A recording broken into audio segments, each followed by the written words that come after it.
షాద్ నగర్ వైపు ఉన్న మన స్వర్గసీమ వెంచర్లో ప్లాట్లు కొన్న వాళ్ళంతా సంతోషంగా ఉన్నారు. ఒక్కసారి విజిట్ చేయండి.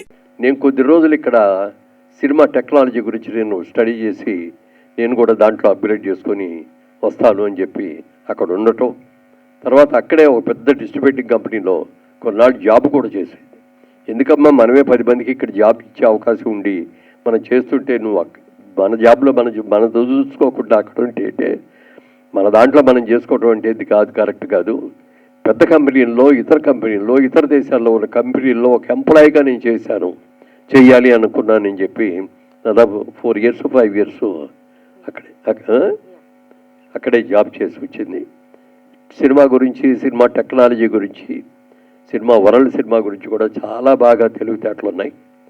అయితే మేమందరం కూడా ఈ రియల్ ఎస్టేట్ బిజినెస్లో ఉండిపోవటం మూలంగా కానీ, మధ్యలో పొలిటికల్గా నేను వెళ్ళటం మూలంగా కానీ మేము అతడు సినిమా తర్వాత సినిమా తీయలేకపోయాం. అయితే మా ప్రియాంక తప్పకుండా చాలా ఇంట్రెస్ట్ అయింది. ఎందుకంటే జైవేరి స్టార్ట్ అయింది సినిమాతోటే కాబట్టి సినిమా అనేది ఇప్పటికైనా సరే మనం చేయాల్సిందే అని అనుకున్నాం. ప్రియాంక ఇప్పుడు జనరేషన్కి సరిపడగా మంచి సినిమాలు ప్లాన్ చేసి తీస్తుంది. తొందరలో మరి అనౌన్స్ చేస్తాం నెక్స్ట్ ఇయర్కి. ఇప్పుడు ఈ ఇయర్కి చేయకపోయినా నెక్స్ట్ ఇయర్ నుంచి మళ్ళీ జైవేరి ప్రొడక్షన్లోకి వస్తుందని చెప్పి మీ అందరికి కూడా తెలియజేస్తున్నాం. సో చెప్పమ్మా. టెక్నాలజీ పరంగా అండి, ఐ థింక్ ప్రసాద్ కాప్ చాలా సహాయం చేశారు. యాజ్ యూ నో 2005లో ఫిల్మ్లో తీసేవాళ్ళం సినిమాని, అప్పుడు డిజిటల్ టెక్నాలజీ లేదు. సో 8K స్కానింగ్ చేసాము రా ఫిల్మ్ని. ఆ 8K స్కానింగ్ చేసి దాన్ని గ్రేడింగ్ చేసి దాన్ని ఇప్పుడు టెక్నాలజీకి కలరింగ్ అన్నీ రీవర్క్ చేసాము.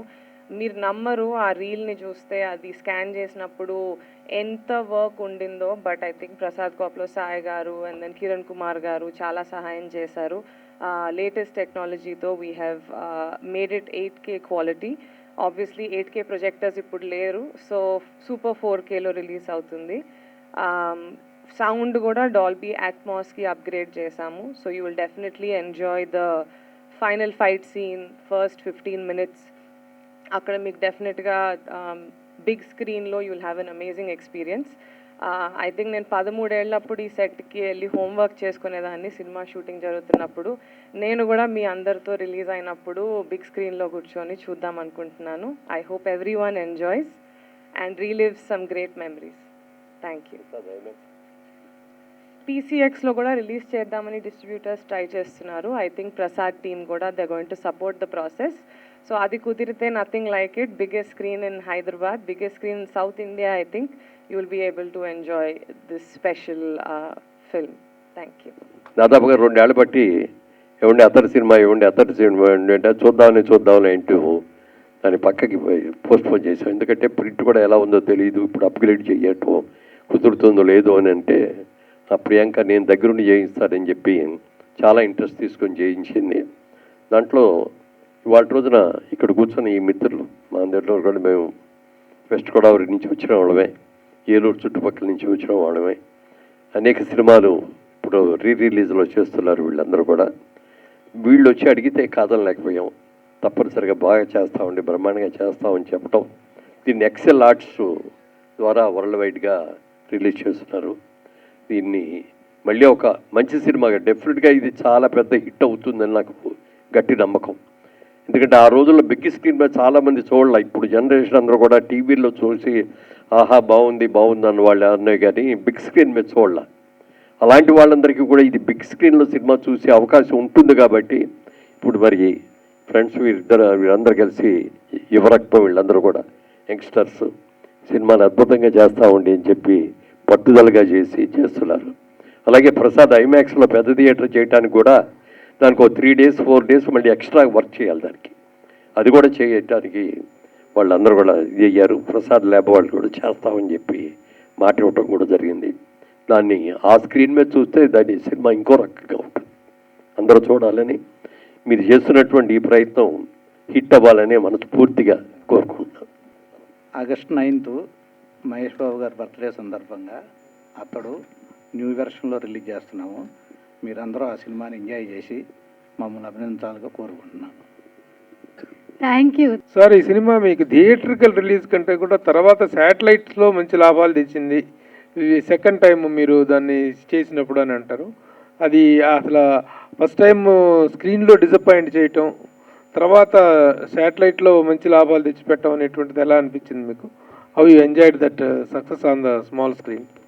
సినిమా చూసిన తర్వాత అందరూ కూడా, నేను ఫస్ట్ మేమెవరం కూడా చూడలే, సెన్సార్లో చూశారు ఒక ఆయన, చూసి ఫోన్ చేసి చెప్పారు, అయ్యా ఇంగ్లీష్ పిక్చర్ లాగా ఉందండి, ఎస్పెషల్లీ ఆ ఫైనల్ క్లైమాక్స్ ఫైట్ చూస్తే మాత్రం తెలుగులో ఇంతవరకు అలాంటి ఫైట్ రాలేదు, చూడలేదు, అంత అద్భుతంగా చేశారు, చాలా పెద్ద హిట్ అవుద్దండి అన్నారు. తర్వాత మేమందరం కూడా థియేటర్లో చూడటం మనందరిలాగానే, ఎందుకంటే మెడ్రాస్లో ప్రొడక్షన్లో ఉన్నప్పుడు సినిమా రిలీజ్ తమిళనాడులో రిలీజ్ అయ్యేది కాదు కాబట్టి అందరికీ కూడా ప్రివ్యూ షోస్ చేసి మన ఫ్రెండ్స్ని ప్రెస్ని అందరిని కూడా పిలిచి చూపించేవాళ్ళం బిఫోర్ రిలీజ్. కానీ ఇక్కడికి వచ్చేసిన తర్వాత ఇండస్ట్రీ అంతా ఇక్కడే ఉంది కాబట్టి మనం ముందే రిలీజ్ చేసి ముందే అందరికీ చూపించేసేస్తే దాంట్లో ఛామ్ ఉండదు, మళ్ళీ ఒక్కోసారి నెగిటివ్ టాక్ కూడా స్ప్రెడ్ అయిపోవడానికి అవకాశం ఉంటుందని చెప్పి చేయట్లేదు. ఈ సినిమా గురించి మీరు అన్నట్టుగా మేమందరం ఎక్స్పెక్ట్ చేసిన లెవెల్లో చేయలే. సినిమా నిజంగా చాలా అద్భుతంగా చేసినప్పటికీ కూడా మీరు అన్నట్టుగా పెద్ద నష్టాలలాగా అది ఏం కాదు, యావరేజ్గా మాకందరికీ కూడా మాకేం పెద్ద నష్టాలు లేకుండానే జరిగింది. తర్వాత రిలీజుల్లో కానీ ఎలక్ట్రానిక్ మీడియా దాని మీద వచ్చిన దాని కానీ దాన్ని వరల్డ్ రైట్స్ అమ్మిన సందర్భంగా వచ్చినప్పుడు కానీ అక్కడ కట్టిన ఇంట్లో రీషూటింగ్ చాలామంది షూటింగ్ చేసుకున్న సందర్భం కానీ అన్నీ వచ్చినాయి. టోటల్గా మేము ఫైనాన్షియల్గా మాత్రం ఒక్క రూపాయి కూడా లాస్ అవ్వలేదు, చాలా మంచి పేరు వచ్చింది. ఎక్కడికి వెళ్ళినా అతడు నిర్మాత అంటారు. ఇప్పుడు ఎంకరేజ్ చేసిన పిల్లలకి జైబేరి అన్ని చాలా సినిమాలు తీశారని చెప్తే వాళ్ళకి అర్థం కాదు. అది అతడి సినిమా చూసామంటే చూశాను అతడు ఈయన ప్రొడ్యూస్ చేసిందని చెప్తుంటే నిజంగా చాలా గర్వంగా అనిపిస్తుంది. జైబేరి అనగానే దాదాపు 25 చిత్రాలు నిర్మించినటువంటి ఒక పెద్ద సంస్థ. ఆ రోజున వారాయిల అబ్బాయి దగ్గర నుంచి మొదలుకొని 25 ఫిలిమ్స్, ఓతండ్రి తిరుపతి దగ్గర నుంచి పెళ్ళాం ఊరు వెళ్తే, పెళ్ళాం చెప్తే వినాలి, ఇలాంటి ఎన్నెన్నో సినిమాలు తీశారు. But this film stands as the icon of your banner అనేంత ఇదిగా అనిపించింది. ఆ మేకింగ్ స్టార్ట్ చేసినప్పుడు కానీ తర్వాత కానీ మీ బ్యానర్కి వచ్చిన ప్రతిష్ట ఏంటి అంటే ఏం చెప్తారు సార్? నిజంగా మేము తీసిన 25 సినిమాలలో 24 సినిమాలు ఒక ఎత్తు అయితే అతడు ఒక ఎత్తు. టెక్నికల్గా అద్భుతంగా చేశారు. అప్పటికి టెక్నాలజీ మనకు అంత అడ్వాన్స్గా లేదు, కానీ ఆ సినిమాలో మాత్రం టెక్నాలజీగా కూడా చాలా అడ్వాన్స్డ్గా చేసాం. సౌండ్ సిస్టంలో కానీ ఎవ్రీథింగ్, అసలు కామెడీ, ఎస్పెషల్ అయిన అద్భుతమైన కామెడీ, మాటలు. ఎందుకంటే త్రివిక్రమ శ్రీనివాస్ గారు పెట్టింది పేరు మాటలకి చేయటంలో. 10 మాటల్లో చెప్పదలసిన ఆయన్ని ఒక్క మాటలో ఎలా చెప్పాలి అని తెలుసుకొని చెప్పి తీసేటువంటి గొప్ప వ్యక్తి. డైలాగ్ చిన్న డైలాగ్ లాగా ఉంటుంది. క్లైమాక్స్లో మీరు చూసారు, ఉంటుంది. ఆఖరిలో బయలుదేరి మళ్ళీ వెళ్తానని చెప్పి అందరి దగ్గర పర్మిషన్ తీసుకొని బయలుదేరుతాను అన్నప్పుడు హీరోయిన్ కూడా వచ్చి హీరో దగ్గరికి నేను కూడా వస్తాను నీతో అంటుంది. ఒకే ఒక్క మాట అంటాడు, మళ్ళీ నేనే వస్తాను అని వెళ్ళిపోతాడు. మామూలుగా అయితే ఒక పెద్ద సీన్ పెట్టాలి, నేను రావాలి, నువ్వు లేకుండా నేను ఉండలేను, సావైనా బతుకుతాను నీతోటి, ఇట్లాంటి ఓ పెద్ద డైలాగులు చెప్పి ఆయన ఏదో చెప్పి అదో పెద్ద సీన్ లాగా చేస్తారు ఒక్కటే మాట మీద. అంటే దాని మీద ఇంపాక్ట్ రావాలో ఆ ఒక్క మాటలో వచ్చింది. అలా మాటల మాంత్రికుడు చాలా అద్భుతంగా చేశారు. ఇంత మంచి సినిమాలో మీరు ఎంత మంచి నటులై ఉండి మీరు ఎంత సీనియర్ యాక్టర్ అండి, మీరెందుకు యాక్ట్ చేయలేదు సార్? నాకు వేషం లేదండి.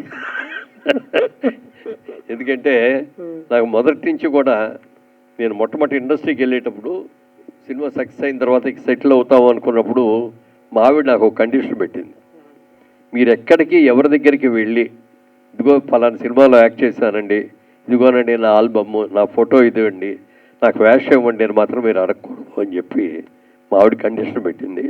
ఆ కండిషన్ నేను ఈ రోజుకి కూడా మెయింటైన్ చేస్తూ వచ్చాను. అలాగే కొన్ని సెల్ఫ్ రెగ్యులేషన్స్ కూడా ఇంపోజ్ చేసుకున్నాను నాకు నేనుగా. సినిమా ఇండస్ట్రీలో ఉన్నంత వరకు తాకూడదు, జోదు వాడకూడదు, రేసులకు వెళ్ళకూడదు, తర్వాత ఇంకా మిగిలిన కార్యక్రమాలు ఏవి ఉండకూడదు.